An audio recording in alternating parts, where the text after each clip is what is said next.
मैंने हमेशा पुरानी हवेली के बड़े होने की कहानियां सुनी, इसके अंधेरे अतीत और इसके हॉलों में भटकने वाली बेचैन आत्माओं की अफवाहें सुनी। लेकिन कोई भी चीज़ मुझे उस आतंक के लिए तैयार नहीं कर सकती थी जो इसकी प्राचीन दीवारों के भीतर इंतज़ार कर रहा था।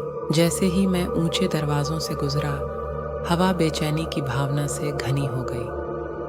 हवेली मेरे सामने घूम रही थी। इसकी छायादार छाया सांझ की धुंधली रोशनी के बिल्कुल विपरीत थी। मैं जो भी कदम उठाता था वह खाली आंगन में गूंजता था, मौन के विशाल विस्तार में एक अकेली ध्वनि। हवेली भूले बिसरे गलियारों और जर्जर कक्षों का चक्रव्यूह थी। हवा सड़न की गंध से भारी थी, मानो दीवारें ही सड़ रही हों। मैं महसूस कर सकता था कि आंखें मुझे अंधेरे से देख रही थीं। अनदेखे भूत मेरी आंखों से ओझल थे। जैसे ही मैं हवेली के बीचों बीच गया, तापमान गिर गया, जिससे मेरी रीढ़ में सिहरन दौड़ गई। हॉल में फुसफुसाहटें गूंज रही थीं।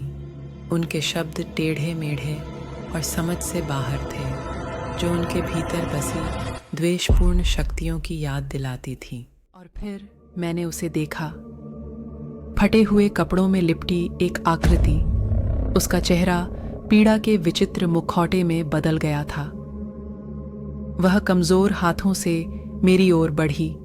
उसकी खोखली आंखें भूख से मेरी आंखों में समा रही थीं, जिससे मेरी रीढ़ में एक ठंडी ठंडक दौड़ रही थी। मैंने हवेली में रहने वाली प्रतिशोधी भावना के चंगुल से बचने के लिए भागने की कोशिश की, लेकिन तब तक बहुत देर हो चुकी थी।